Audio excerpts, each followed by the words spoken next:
కాంగ్రెస్ ప్రభుత్వం ఈ విషయంలో సుప్రీంకోర్టుకు వెళ్లే ఆలోచనలో ఉంది. దీనిపై సుదీర్ఘంగా మంతనాలు జరుపుతోంది. మరోవైపు బీఆర్ఎస్ సంబరాలకు కౌంటర్ ఇస్తున్నారు కాంగ్రెస్ నేతలు. కాళేశ్వరం ప్రాజెక్టులో అవినీతి జరగలేదని హైకోర్టు ఎక్కడా చెప్పలేదంటున్నారు. కమిషన్ ప్రొసీజర్లోనే ల్యాబ్స్ ఉన్నాయని చెప్పింది, కానీ ఎవరికీ క్లీన్ చిట్ ఇవ్వలేదని అంటోంది కాంగ్రెస్.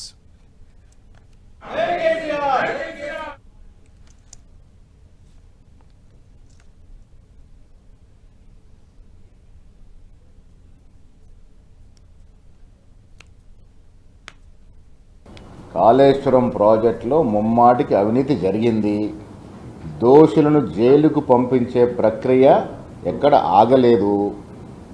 దోషులు దీంట్లో బాధ్యులు జైలుకు పోవడం కొద్ది రోజులు పెండింగ్లో ఉండొచ్చు, కానీ జైలుకు పోవడం మాత్రం ఖాయం. 1,00,000 కోట్లు ప్రజల సొత్తును వృధా చేసినటువంటి సందర్భం. ఇవాళ హైకోర్టు ఇచ్చినటువంటి తీర్పు సిబిఐ విచారణకి అడ్డంకి కాదు, తదుపరి ఏ విచారణ కూడా అడ్డంకి కాదు. ఇది ప్రజలు తెలుసుకోవాల్సిన అవసరం ఉన్నది. రిపోర్ట్లో ఉన్నటువంటి చిన్న చిన్న ల్యాప్సెస్ని వీళ్ళు ఏదైతే ఆర్గ్యూ చేసిరో దాని మీద హైకోర్టు స్పందించినట్టుగా మనకు అనిపిస్తుంది. కాబట్టి దీన్ని ఈరోజు బీఆర్ఎస్ నాయకులు పండగలో సెలబ్రేషన్సో క్లీన్ చిట్టో అని ఆనందపడాల్సిన అవసరం అయితే లేదు. వాళ్ళు తప్పు చేసిర్రు, అది క్లియర్గా కనపడుతుంది. ఇప్పుడు ఒక చిన్న తీర్పుతోటి ఆ తీర్పులో ఉన్నటువంటి ముఖ్య అంశాలు ఏందో కూడా ఇంకా మన చేతికి రాలేదు. రాకముందే వాళ్ళు చూసిర్రా మేము తేట తెల్లమైపోయినాం, మమ్మల్ని కక్ష సాధింపు చేస్తుందని చెప్పడం గురించి నేను ఈ రోజు చెప్తున్న ప్రజలకు. ఇంకా వాళ్ళు చెప్పేది ఏది నమ్మాల్సిన అవసరం లేదు. అవకతవకలు జరిగిన విషయం పలు సంస్థలు చెప్పినాయి. ఇప్పుడు సిబిఐ కూడా దీంట్లో ఇంటర్ఫియర్ అయ్యి వాస్తవాలు తెలియాలని కోరుకుంటున్నాం. కోర్టు తీర్పును చూసి మాకేదో మేలు జరిగిందని సంకలు గుద్దుకోవడం బంద్ చేస్తే మంచిది. బీఆర్ఎస్ మిత్రులు, ఘోష్ కమిషన్ ఏర్పాటు రాజ్యాంగబద్ధమే అని కోర్టు చెప్పింది. తాత్కాలికంగా ఎలాంటి చర్యలు తీసుకోవద్దనే ఒక ఆర్డర్ ఉంది, అది ఇంటీరియం ఆర్డర్.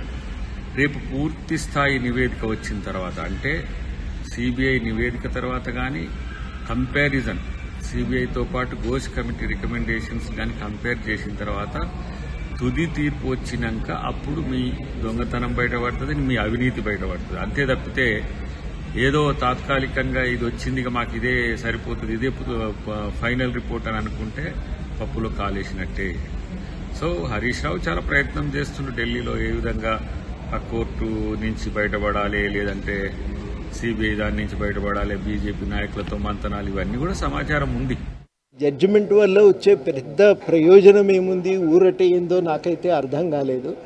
ఎంక్వైరీకి కానీ ఒక జరిగినటువంటి అవకతవకలపైన చర్యలు తీసుకోవటానికి కానీ దానిపైన ఒక కేసు నమోదు చేయటానికి కానీ ఇవి ఏవి కూడా ఆటంకాలు. ఈ తీర్పు అనేది ఆటంకం కానే కాదు. ఇప్పటికే ఉన్న సమాచారం ఆధారంగా తీసుకోవచ్చు. అన్నీ పక్కన పెట్టండి, కట్టిన ఒక డ్యాము పిల్లర్లు కుంగిపోయినాయి అనే విషయము మన కళ్ళ ముందు కనబడుతున్నప్పుడు దానిపైన ఎంక్వైరీ చేసి యాక్షన్ తీసుకోవటానికి ఏమడ్డం వస్తుందండి? ఏమడ్డం రాదు. ఇవాళ కాళేశ్వరం ప్రాజెక్టులో జరిగిన అవకతవకలపైన చర్యలు తీసుకోవటానికి ఈ తీర్పు ఆటంకం కాదు.